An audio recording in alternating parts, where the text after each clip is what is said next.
Hi, welcome to another episode of Luncheonette with Lora Diaz. That is me, and I'm really excited to bring you this episode on developmental delays and children with autism. We've got an expert in the field, and that's Shelton Gilyard, and he is with the USF Center for Autism and Related Disabilities. But first of all, I've got a few announcements I wanted to go over with you. Posted on our QPI Florida website, we have the recent video from the live event that we did on June 12th. It is Secretary Wilkins, and he's talking to us about the foster care redesign legislation and implementation. So for those of you who weren't able to join us live that day, I hope you're going to be able to check this out. There's some great information and wonderful news about the child welfare system, so take a look at that. Second, we had the wonderful pleasure of going to the Florida State Foster Adoptive Parent Association Conference in Orlando. What a great time, and a record number of foster parents were able to attend.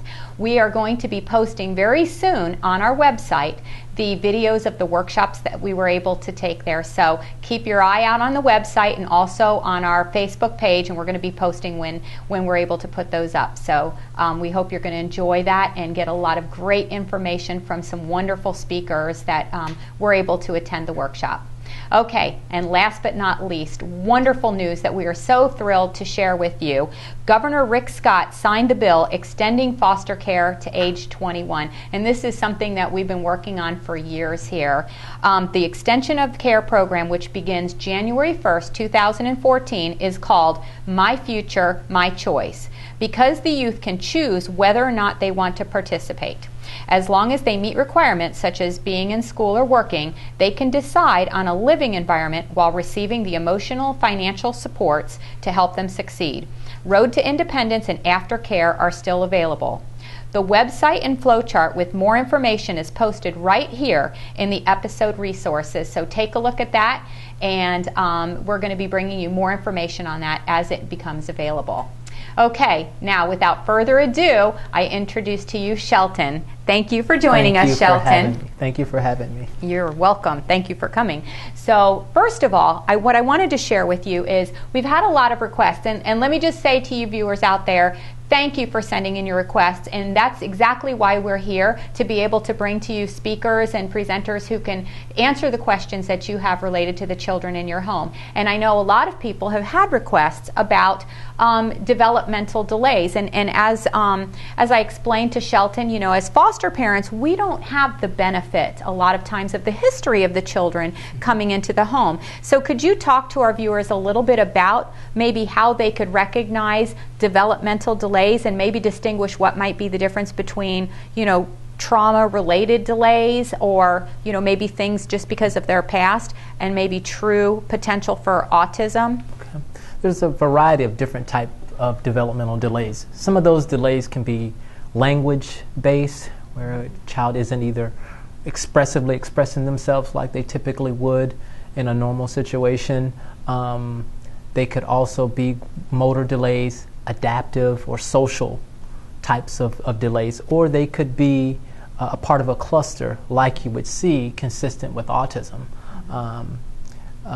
The general rule of thumb is to really kind of give young kids a week or 2 weeks time to really kind of acclimate to new environments like a foster care home before conclusions be drawn about their behaviors, about their social skills, really just kind of giving an opportunity for the child to learn the new environment, as well as the caregivers, as well as for the caregivers to learn the child.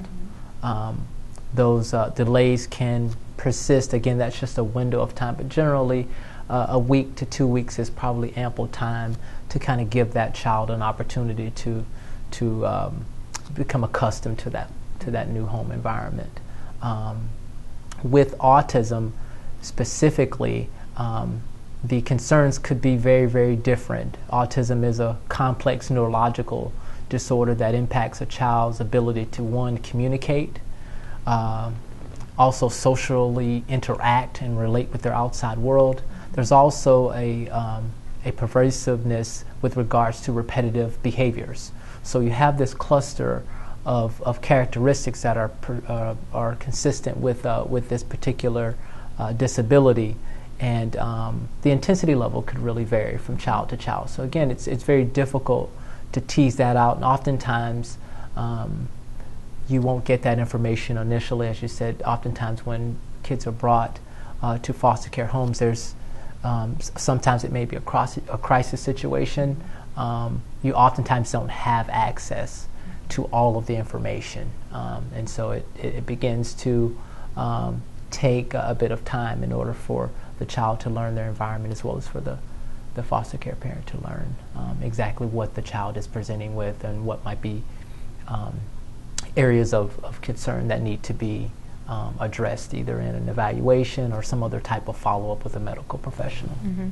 Well, that brings up a question. So if I had a child come to my home and I believe that there are some developmental delays, first of all, is there a resource that I could go to that would maybe give a range of an age with a developmental milestone? So let's say I get in a 12-month-old child, and maybe they're doing some things that I think may be on target, but some things delayed. Is there some place that I should go to look at and say, okay, this isn't within a normal range, especially considering their background, but then now, once we've gone outside of a certain like age, maybe we need to have further evaluation?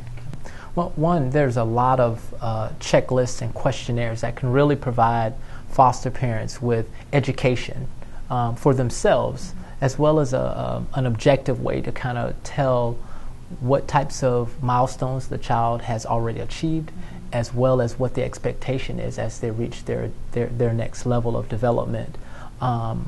Those types of checklists include an ages and stages questionnaire, which is readily available. There's versions online. There's other resources in the community that also use this as a standard screening tool to kind of help parents and caregivers and foster parents gauge where a child might fall. Another resource, generally across the state, there is some type of developmental screening entity in our various counties across the state. Here in Hillsborough County, there's a monthly developmental screening that occurs on a monthly basis, and it rotates across various locations across the county, in which a child could be evaluated for concerns around behavior. Mm-hmm. They could be evaluated and screened around communication or social skill deficits, all those things that might point to a specific type of developmental disability. And so those resources are readily available in the community for foster parents and other caregivers and providers in the community. And then after that, there's also a process in place where they can get access to more formal diagnostic testing that would further clarify exactly where the concerns or what the diagnosis might be if it were warranted. So you would recommend maybe early on, if there's a concern, to take them to a screening, and then if the screening maybe verified some concerns, right, then maybe take the next step to a more formal evaluation of the child? Yes. Okay. Do you have some tips? A lot of times I think we as foster parents are always looking for ways that we can help the child. Are there some resources or even some tips or techniques that you can tell foster parents, these are some of the things that you can do to help a child who actually has developmental delays? Yes.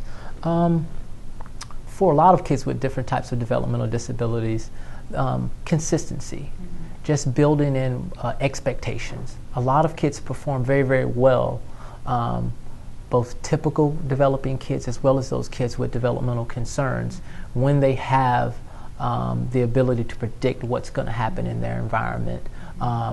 Again, going back specific to autism, as we know, 1 in 88 children are being now diagnosed with autism. Wow, 1 in 88. Yes, wow, according to the CDC, and boys being nearly 4 times more likely to be impacted than girls. One of the things that we work with families within our program, we work on is building in that consistency so that the child can expect and know exactly what's going to happen first, what's going to happen second, because oftentimes the disability impacts their ability to really kind of process what's going to happen, and then it causes that stress that triggers a behaviors and things like that. So a lot of structure makes a lot of sense. Right, and so that carries true for our typically developing kids that might be in transition through the foster care system or through some other type of non-traditional type of home environment. So the consistency is something that foster parents can definitely do. Just think about what works. So consistency would be like routines in your day. Would that include like even maybe consequences, what consistency in planning things out, meals, all that sort of thing?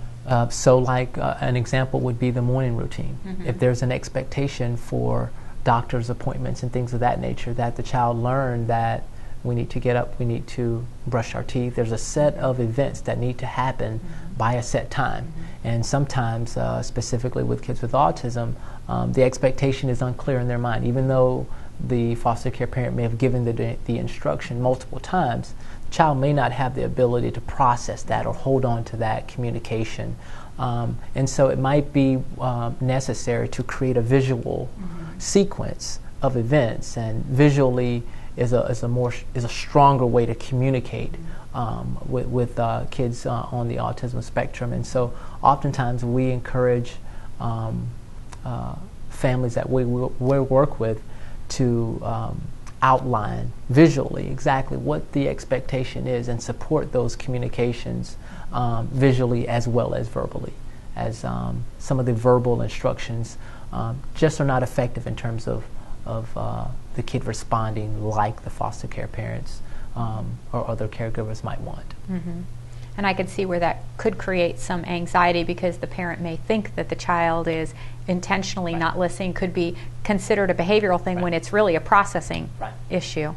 A lot of our kids also, one of the hallmark characteristics of autism is the lack of eye contact, and so this could be problematic in a foster care home as well, as you know, eye contact is one of those indicators that you're listening to me and I'm listening to you.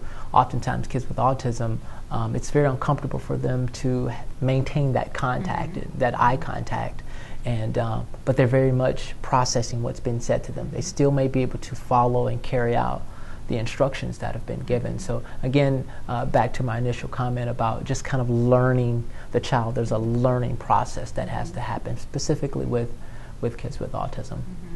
So can you explain to us a little bit about this spectrum? Because we hear this term spectrum, and I don't exactly understand what it means, other than what I think it means, which is there's a people at various stages, I guess is how I would look at it, with autism. Can you explain to us kind of what that means and how it would affect us? And Well, when we think about the autism spectrum, there's multiple diagnoses that fit under the umbrella of sorts of the spectrum. And so underneath the umbrella of autism spectrum disorders is Rett's disorder, childhood disintegrative disorder, Asperger's disorder, autism, and pervasive developmental disorder, not otherwise specified. So all of these diagnoses fit under the umbrella in that they share a commonality in that there's this typical pattern of development up until about 24 months of age, 18 to 24 months of age. And then, for some unknown reason, there is a stark decline in those developmental skills. So a child that was once talking, walking, socially connected to parents, caregivers, for an unknown reason, we don't know exactly what the cause of autism is, but there's a stark decline. And so the communication skills are very limited or absent. So one day they're acting like a typical 2-year-old, and then in a quick, you're saying a stark decline, quickly they might revert to not talking and not, wow. Okay. So it could be that acute in terms of the onset of the characteristics. And so again, we don't know exactly what causes it, but there's just this very, very, as I said, stark decline of developmental skills that persists across the lifespan. And so once a child is diagnosed with autism, they're impacted on some level across their lifespan. So those symptoms might look very different, but the signs are still there. When we talk about the spectrum of diagnosis, we also have to talk about intensity level, the intensity in which the characteristics are present. So you might have a child who is able to manage their behaviors, might have some communication in place, some functional skills on one end. On the other end, you might have a child who's very, very traumatized by social situations, may not have any communication skills at all, and may have a set of challenging behaviors that are very, very intense. And those behaviors could be self-injurious in nature, where you have a child who bangs their head, picks at the skin or some other part of the body, some type of self-injurious behavior as a response to what you and I might deem it as a normal social environment. Their responses are very atypical to normal environmental stimuli. A child might have a very intense adverse response to the phone ringing, for example, because it's such, the way that their minds process input is so different from the way that you and I would. It causes them that much stress that they're having a very difficult time to process that, and the response is very, very intense. Wow, that's interesting. So there's that variance that's there. So that's in, when you were talking about this umbrella, so that's kind of in the autism. What about some of these other disorders? Would the characteristics of the other disorders be a little bit different, maybe a little less intense or more intense in different areas? Autism has some commonality with some other types of disorders. Again, in order for the diagnosis to be given, there has to be that area of concern in social skills, in communication, as well as repetitive behaviors. With other types of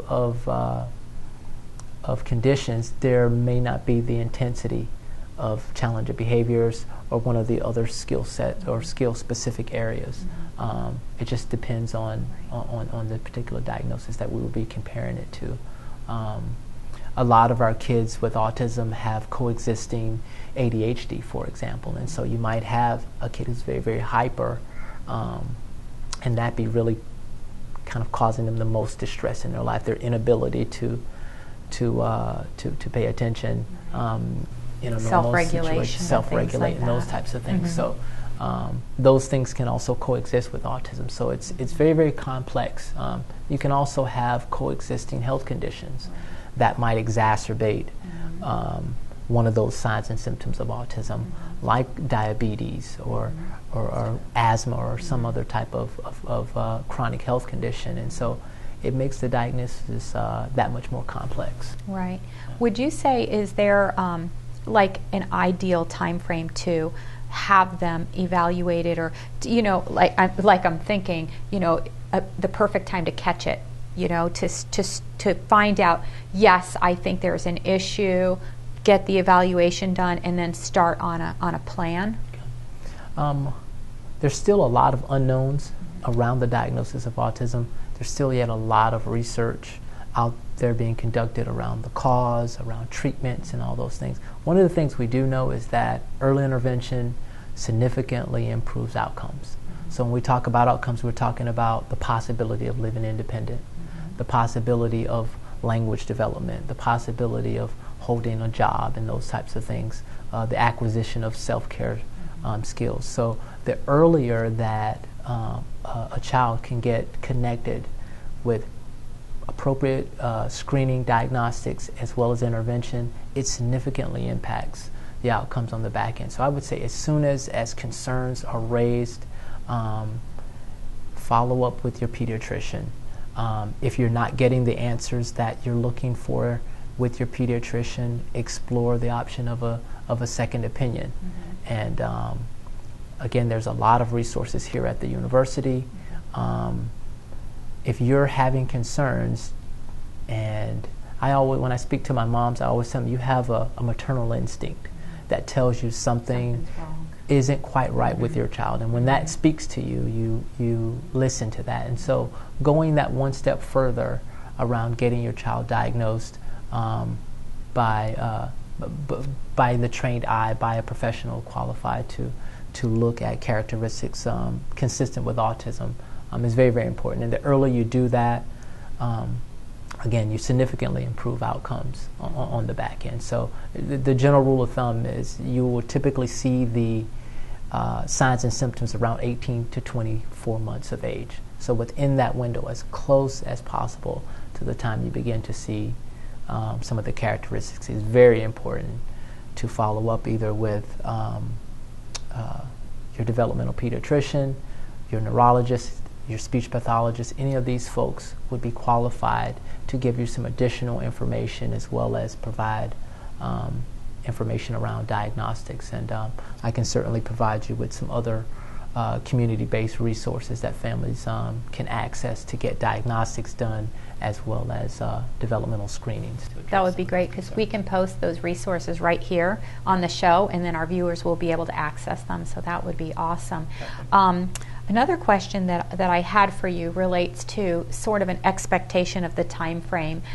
So if I noticed some challenges and I went to my pediatrician, normally how long is the process of the evaluation and then a diagnosis and then, beginning on the journey of putting together a plan to help this child?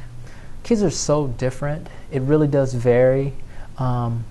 Even some of the most trained folks in the field of developmental disabilities sometimes are hesitant to give a diagnosis, whether it's autism or whether it's some other type of diagnosis, unless it's clear. And sometimes it might be warranted to wait 3 to 6 months before giving a formal diagnosis. Sometimes you want to wait for some of those other developmental expectations to be expected, and then the diagnosis becomes much more clear. Right. In terms of turnaround time, if a foster care parent can get in to see a pediatrician in a timely manner, I would estimate not longer than a month to get in to a formal evaluation or screening and or follow-up being initiated. Some of our state-mandated programs like the USF Early Steps program, they have a 45-day window. So say you had a child who was 2 years old and there was a concern, a developmental concern, from the time that the concern is raised and the foster care parent actually makes that phone call, the clock starts to tick. So there's a 45-day turnaround window for that child to be evaluated and or have resources be in place. So maybe that's a speech and language evaluation. Maybe that's a functional behavioral assessment with a behavior analyst of some sort. So some resource has to be implemented or recommended within a 45-day window. And that's why I say about 30 to 45 days is really kind of a realistic time frame to get into some type of diagnostic situation, and then have recommendations be set forth, and then services, the families be connected with services. Okay, that's good to know, because that would be a concern, having to wait too long and not sure what we should be doing. And the wait invokes a lot of additional anxiety for parents as well as the kids. So it's definitely one of those concern areas. But 30 to 45 days, I think, is a realistic time frame. Okay, that's great to know. So, do you have any other information that you'd like to, make our viewers aware of related to, dealing with the children with autism? Really, the system of care. I'd like for your viewers to really kind of get an understanding for the system of care for developmental disabilities. Across the state, there is a Early Steps program across the state, and so if a child is under the age of 3 and you're having developmental concerns for that child, they are entitled to a developmental evaluation and follow-up. And so as long as they're under 3 years old, they can access that particular service. So if there's a concern for speech and language, behavior, self-help skills, any of those types of developmental concerns, they can get a formal evaluation and follow-up. So would I, as the foster parent, contact Early Steps myself? Yes. Okay, great. Yes, and that information is on the internet. I can just... Yes, locally here, the number is 813-974-0602. Across the state, again, if you just go on the internet and look up Early Steps, early intervention program, or call your local family resource network, they should be able to connect you with your local Early Steps program. And that would be the first step for your kids that are under the age of 3. And they take that, they'll take that and accept that request from the parent themselves. It doesn't need to come from an agency or anybody else. There may be concerns with who can give consent, but if the child is in foster care and there's a case manager and that sort of thing, those types of consent issues can be worked through. Okay. That won't Good hinder the ability for that child to be evaluated within that 45-day time window. Also here at USF, locally in Hillsborough County, we also have a diagnostic clinic as well for kids that might already be in a school school placement already. It's the IC clinic. And to get connected with that clinic here at USF, the number is 974-0968. Again, they can get a multidisciplinary evaluation that will give a family the autism diagnosis or the diagnosis of some other type of developmental disability. And one other resource, as I spoke about earlier, the Early Childhood Council also provides the monthly developmental screenings. Is that a statewide agency?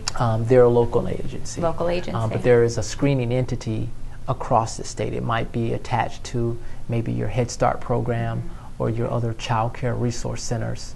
But look for some type of screening entity in your local area if you're having some of those initial concerns, and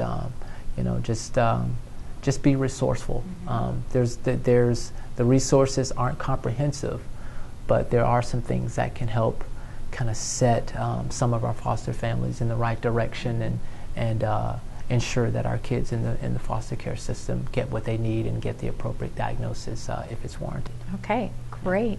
Well, thank you for this information. We're gonna post your information as well, because you've got some wonderful training resources with CARD. So we're gonna post that here as well, and that way our viewers can access this. Well, Shelton, you've been a wonderful source of information, and I think our viewers are going to get a lot from this. Right. And I appreciate it and your time coming over here to do this interview. Thank you. So viewers, foster parents, I hope that you have just been able to get a lot of information and are able to reach out and get your children the screenings and the help that they might need with their developmental delays. And I thank you for joining us for another episode of Luncheonette with Lora Diaz. I would like to encourage you, as always, to send us your requests, your questions, your suggestions for topics. You can either send them to us at our email address, or you can also go to the Facebook page and post your requests and your suggestions, your comments. We love to hear from you. And again, that's why we're here, is to bring you this valuable information that helps you every day to take care of the children in care. And we thank you for what you do. Thanks again for joining us today. Thank you again, Shelton, for this information. And we'll see you next time.